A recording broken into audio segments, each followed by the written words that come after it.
नमस्कार दोस्तों, मेरा नाम है सोनू और आप देख रहे हैं हमारा हिंदी यूट्यूब चैनल हिटसन। तो आज का हमारा जो टॉपिक है, इसमें हम प्लम्बर ट्रेड के छात्रों के लिए प्रीवियस ईयर का एक क्वेश्चन पेपर लेकर के आए हैं। यहाँ पर आप देख सकते हैं मेरे पास 2018 का जो है यहाँ पर एक क्वेश्चन पेपर है, जिसे हम इस वीडियो में सोल्व करेंगे। और ये जो हमारा वीडियो है, ये हमारा प्लम्बर ट्रेड के जो प्रीवियस ईयर के क्वेश्चन पेपर की सीरीज है, उसका अब तक का छठा वीडियो है। इससे पहले हम 5 क्वेश्चन पेपर को सोल्व कर चुके हैं। अगर आपने उन्हें नहीं देखा है तो प्लम्बर आईटीआई की प्लेलिस्ट में जाकर के आप उन सभी पेपरों को देख सकते हैं। तो चलिए शुरू करते हैं वीडियो को और देखते हैं कि इस पेपर में आपसे किस तरह के सवाल पूछे गए थे। तो सबसे पहला प्रश्न है, पानी में अम्लता डैश के कारण होती है। तो पानी में अम्लता किसके कारण होती है? ऑप्शन दिए गए खनिज अम्ल, आयरन सल्फेट, एल्यूमिनियम सल्फेट। तो इस प्रश्न का सही उत्तर ऑप्शन डी, इन सभी की वजह से जो पानी में अम्लता हो सकती है। दूसरा प्रश्न है, निम्नलिखित में से कौन सी कटिंग अवस्था औजार घिसाई पर महत्वपूर्ण प्रभाव डालती है?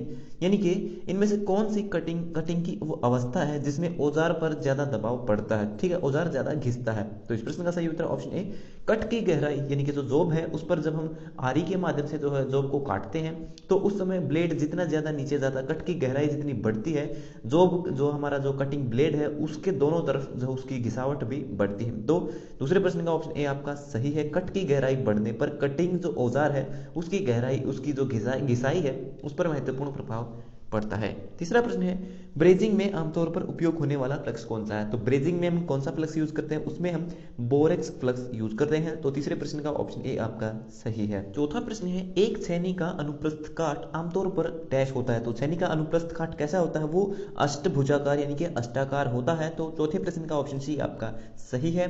पांचवा प्रश्न है, पीतल और कांसा को डैश फ्लेम के द्वारा वेल्ड किया जाता है। तो पीतल और कांसा को जोड़ने के लिए हम किस फ्लेम का यूज करते हैं? उसके लिए हम ऑक्सीडाइजिंग फ्लेम का यूज करते हैं। तो पांचवें प्रश्न का ऑप्शन सी आपका सही है।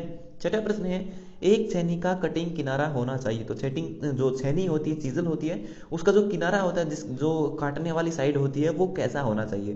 तो इस प्रश्न का सही उत्तर ऑप्शन डी, कठोरीकृत एवं टेम्पर किया हुआ। कठोर होना चाहिए और वो टेम्पर किया हुआ होना चाहिए। तो छठे प्रश्न का ऑप्शन डी आपका सही है। सातवां प्रश्न है, डैश का उपयोग छिद्रों में आंतरिक चूड़ियां काटने के लिए किया जाता है। तो आंतरिक चूड़ियां काटने के लिए हम जो टैप का यूज करते हैं। तो सातवें प्रश्न का ऑप्शन बी आपका सही है।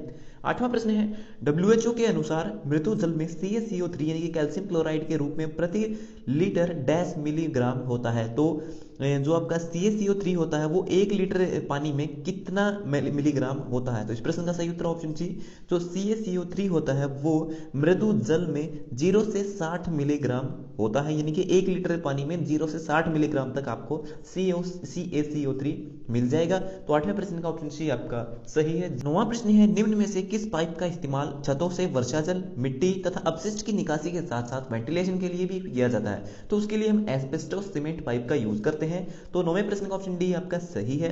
10वां प्रश्न है, निम्नलिखित में से किसका उपयोग गर्म धातु काटने के लिए किया जाता है? तो गर्म धातुओं को काटने के लिए हम गर्म छेनी का यूज करते हैं। तो 10वें प्रश्न का ऑप्शन ए आपका सही है। 11वां प्रश्न है, निम्नलिखित में से किसे मुख्य रूप से ब्लेडेड मेटल टूल्स को तेज करने के लिए डिजाइन किया गया होता है? तो जो आपके ब्लेडेड मेटल होते हैं, तेज धार वाले जो मेटल्स होते हैं, उनकी धार को तेज करने के लिए हम किसका यूज करते हैं? उसके लिए हम सो फाइल का यूज करते हैं। तो फाइल का मतलब आप जानते हैं, फाइल का मतलब रेती, रेती से हम जो घिसाने का काम करते हैं दूसरी धातुओं को। तो सो का मतलब होता है आरी। तो जो तेज धार वाले जो मेटल्स होते हैं उनको, उनकी धार को तेज करने के लिए सो फाइल का हम यूज करते हैं। तो 11वें प्रश्न का ऑप्शन डी आपका सही है। अगला प्रश्न है, लीड चोक्ड जोड़ का उपयोग डैश को बिछाने के लिए किया जाता है। तो लीड चोक्ड जो जोड़ होता है उसका उपयोग अर्थिन वेयर पाइप को बिछाने के लिए किया जाता है। 12वें प्रश्न का ऑप्शन बी आपका यहाँ पर सही है। 13वां प्रश्न है, टेप के माध्यम से फॉर्मिंग थ्रेड को काटने की प्रक्रिया क्या कहलाती है? तो टेप के माध्यम से हम क्या करते हैं? इंटरनल यानी किसी भी जो सिलिंड्रिकल होल हो उसकी आंतरिक चूड़ियां काटने के लिए यूज करते हैं। और टेप के माध्यम से जब हम चूड़ियां काटते हैं तो उस प्रोसेस को हम टेपिंग कहते हैं। तो 13वें प्रश्न का ऑप्शन सी आपका सही है। अगला प्रश्न है, निम्नलिखित में से किसका उपयोग लकड़ी के टुकड़ों की कोर के समानांतर लाइन बनाने के लिए किया जाता है? तो लाइन बनाने का जो काम होता है वो हम मार्किंग टूल के माध्यम से करते हैं। तो इस प्रश्न का सही उत्तर है ऑप्शन डी, मार्किंग टूल। 15वां प्रश्न है, डैश का उपयोग 0 डिग्री और 180 डिग्री के बीच के कोण बनाने के लिए किया जाता है।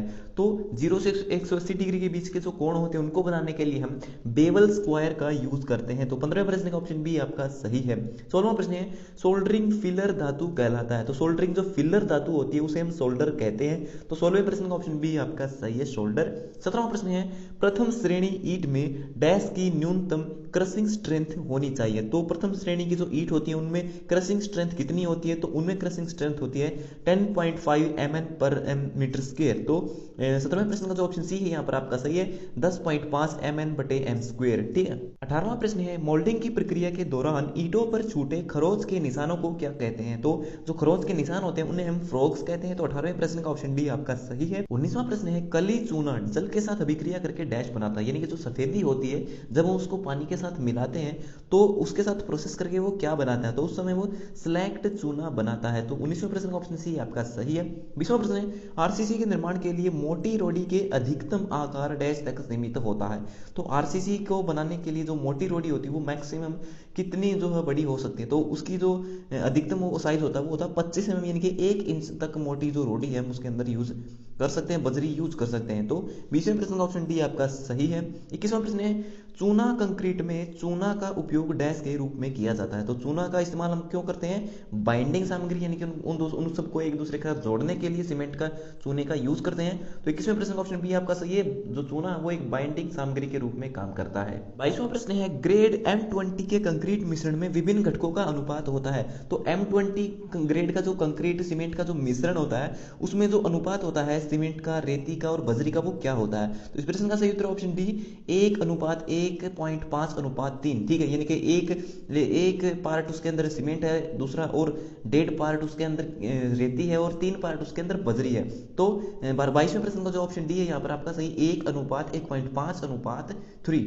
23वां प्रश्न, डैश का उपयोग छेनी हैंडल की ड्राइविंग के साथ साथ जॉब्स की असेंबलिंग में सहायता करने के लिए किया जाता है। तो उसके लिए मैलेट हैमर का यूज करें, यानी कि जो लकड़ी का बना हुआ हैमर होता है उसके माध्यम से हम जॉब को जो सही स्थान पर प्लेस करने के लिए करते हैं। 24वां प्रश्न है, डैश वेल्डिंग में वेल्ड को या तो बाएं से दाएं या फिर दाएं से बाएं किया जाता है। तो जो क्षैतिज वेल्डिंग होती है उसमें वेल्डिंग बाएं से दाएं और दाएं से बाएं की जाती है। तो 24वें प्रश्न का ऑप्शन ए आपका सही है। 25वां प्रश्न है, सामान्य रूप से ब्रेजिंग में प्रयुक्त होने वाला फ्लक्स होता है। तो ब्रेजिंग में हम कौन सा फ्लक्स यूज करते हैं, उस समय हम जो है बोरेक्स का यूज करते हैं। तो 25वें प्रश्न का ऑप्शन बी आपका सही है।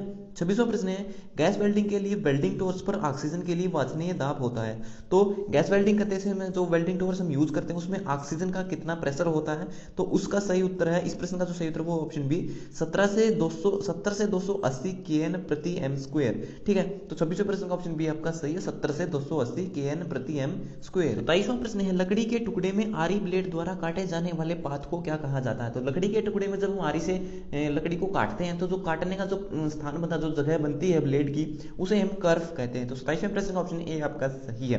28वां प्रश्न है, ब्रेजिंग में उपयोग होने वाले फिलर धातु का गलनांक डैश से ऊपर होता है। तो ब्रेजिंग में जिस मेटल का हम यूज करते हैं फिलर धातु के रूप में उसका मेल्टिंग पॉइंट होता है 420 डिग्री से ज्यादा। तो 28वें प्रश्न का ऑप्शन डी आपका सही है। 29वां प्रश्न है, निम्नलिखित में से कौन सी प्रक्रिया वेल्डिंग के दौरान फ्लक्स का उपयोग नहीं करता है। तो कौन सी वेल्डिंग का प्रोसेस रहता है जिसमें हम जो है फ्लक्स का यूज नहीं करते हैं। तो वेल्डिंग से पहले जब हम जो हमारा जो जॉब होता है, पार्ट होता है, उसकी घिसाई करते हैं, घर्षण करते हैं, तो घर्षण करते समय हम जो फ्लक्स का यूज नहीं करते हैं। तो 29वें प्रश्न का ऑप्शन बी आपका सही है। 30वां प्रश्न है, निर्माण कार्य में कामगारों की सहायता और सामग्री को पहुंचाने के लिए बनाई जाने वाली अस्थायी संरचना क्या कहलाती है। यानी कि अस्थायी संरचना यानी कि एक ऐसा ढांचा जिसको बाद में हटा दिया जाएगा, तो वो होती है आपकी पैड, जिसे हम जो है सामान्य भाषा में, शुद्ध हिंदी भाषा में मचान कहते हैं। जो राजमिस्त्री होता है वो क्या करता है, जो जब हम घर बनाते हैं, ऊंची दीवार बनाते हैं, तो वो बल्लियों और जो बल्लियां होती हैं उनके माध्यम से जो है एक पैड बनाता है जिस पर बैठ करके वो काम करता है। तो उसी पैड का इस्तेमाल करके जो है सामग्री को जो है ऊंचाई तक पहुंचाया जाता है, बड़ी बिल्डिंगों में भी। तो 30वें प्रश्न का ऑप्शन है आपका सही है, उसे मचान कहते हैं। 31वां प्रश्न है, निम्नलिखित में से किसे दीवार पर क्रमित आवरणों या परतों में अप्लाई किया जाता है। तो दीवार पर क्रमित एक के बाद दूसरी लेयर, उसके बाद तीसरी लेयर जो चढ़ाते हैं उसे क्या कहते हैं, उसे हम प्लास्टर कहते हैं, प्लास्टर कहते हैं। तो 31वें प्रश्न का ऑप्शन सी आपका सही है। 32वां प्रश्न है, सीवरों का न्यूनतम संतुति किए जाने वाले व्यास होते हैं। तो जो आपकी सीवर लाइन होती है उसका मिनिमम कितना व्यास होना चाहिए, तो उसका मिनिमम व्यास होना चाहिए 15 सेंटीमीटर, यानी कि 6 इंच तक उसका जो पाइप होना जरूरी होता है। इससे कम साइज का जो कोई भी सीवर हमें नहीं डालना चाहिए। तो 32वें प्रश्न का ऑप्शन सी आपका सही है। 33वां प्रश्न है, पार्श्व के लिए होज कनेक्शन आमतौर पर डैश से बनाए जाते हैं। तो वो जो कनेक्शन कनेक्शन होते हैं वो आपके स्टोनवेयर के बनाए जाते हैं। तो 33वें प्रश्न का ऑप्शन ए आपका सही है। 34वां प्रश्न है अस्थायी कठोरता डैश के कारण होती है। तो पानी के अंदर जो अस्थायी कठोरता होती है वो होती है आपकी मैग्नीशियम कार्बोनेट की वजह से, और स्थायी जो कठोरता होती है वो होती है आपकी मैग्नीशियम सल्फेट की वजह से।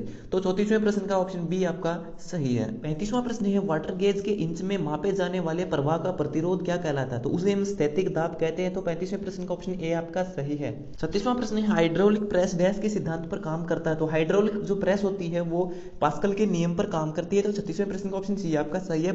37वां प्रश्न है बर्नौली का समीकरण डैश के संरक्षण को संदर्भित करता है। तो बर्नौली का जो समीकरण होता है वो ऊर्जा के संरक्षण को संदर्भित करता है। तो 37वें प्रश्न का ऑप्शन ए आपका सही है।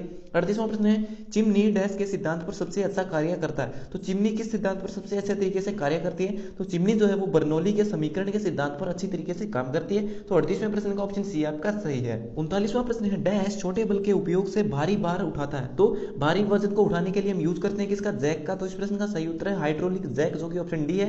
ठीक है। 40वां प्रश्न है वाटर हैमर आमतौर पर तब घटित होता है जब वाल्व अचानक पाइपलाइन के एक सिरे पर बंद हो जाता है और दाब तरंग पाइप में फैल जाता है, इसे डैश भी कहा जाता है। तो वाटर हैमर का दूसरा नाम क्या होता है, वाटर हैमर को जो हम हाइड्रोलिक शॉक भी कह सकते हैं। तो 40वें प्रश्न का ऑप्शन बी आपका सही है। 41वां प्रश्न है किस प्रकार की पाइप फिटिंग में दो पाइपों की सामग्री एक पाइप में बहती है। तो जो आपकी लेटरल जिसे पासर फिटिंग कहते हैं उसमें क्या होता है, दो पाइपों की जो सामग्री होती है वो एक ही पाइप में जो है बहने लगती है। तो 41वें प्रश्न का ऑप्शन डी आपका सही है।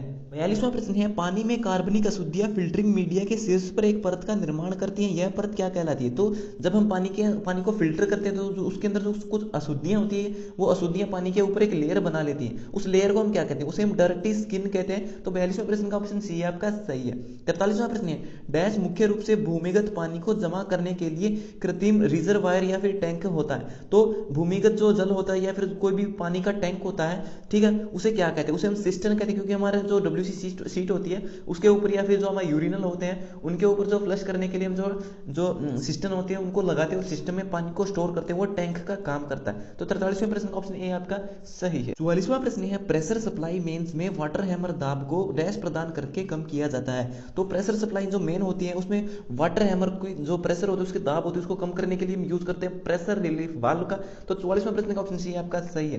45वां प्रश्न है कठोर जल में होता है। तो कठोर जल में क्या क्या होता है, कैल्शियम होती है, मैग्नीशियम सल्फेट होता है, मैग्नीशियम बाइकार्बोनेट होता है। तो उपरोक्त सभी ऑप्शन डी यहाँ पर आपका सही है। 46वां प्रश्न जो आप देख रहे हैं इसका आंसर हमें नहीं मालूम है। अगर आप में से किसी को इसका आंसर मालूम है तो आप कमेंट बॉक्स में लिख करके बता सकते हो, इससे दूसरे जो विद्यार्थी हैं उनकी काफी हेल्प हो जाएगी। 47वां क्वेश्चन है पानी उपचार के दौरान अवसादन किया जाता है। तो पानी जब वाटर का ट्रीटमेंट किया जाता है, पानी को सही साफ किया जाता है, तो अवसादन कब करते हैं। तो अवसादन की जो क्रिया होती है वो फिल्ट्रेशन से पहले की जाती है। तो 47वें प्रश्न का ऑप्शन डी आपका सही है। 48वां प्रश्न है सार्वजनिक जल आपूर्ति के लिए कठोर जल को अस्वीकृत किया जाता है क्योंकि यह जो है साबुन की खपत अधिक करता है, इसलिए सार्वजनिक जो स्थान होते हैं वहां पर जल की आपूर्ति के लिए जो है कठोर जल को यूज नहीं किया जाता है। 49 क्वेश्चन है डैश धातु कार्य वस्तुओं के बीच एक स्थायी बॉन्ड बनाने के लिए उपयोग की जाने वाली गलनीय मिश्र धातु होती है।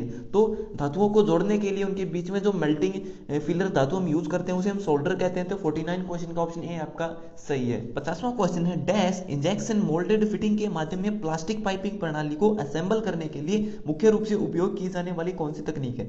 तो जो प्लास्टिक पाइप होते हैं उनको जोड़ने के लिए हम सॉकेट का यूज करते हैं। तो 50वें प्रश्न का ऑप्शन ए आपका सही है, सॉकेट सलियन। तो ये हो गए हमारे आज के सभी प्रश्न कंप्लीट। सो वीडियो देखने के लिए धन्यवाद। अगर आपका कोई सवाल है तो आप कमेंट बॉक्स में लिख करके पूछ सकते हो। तो मिलते हैं हमारी अगली वीडियो में, तब तक के लिए नमस्कार।